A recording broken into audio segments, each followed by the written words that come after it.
Ayan, so what's up mga guys? So nagluluto pala ako ng itlog guys kasi hindi pa ako nakakain guys. Ayan, nagluto ako ng itlog guys. Naglaga lang ako ng itlog mga guys. So ito guys, so ayan. Kumukulo na siya guys.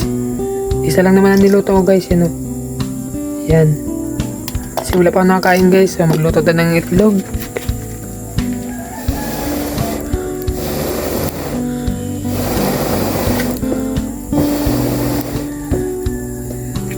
Ayan guys.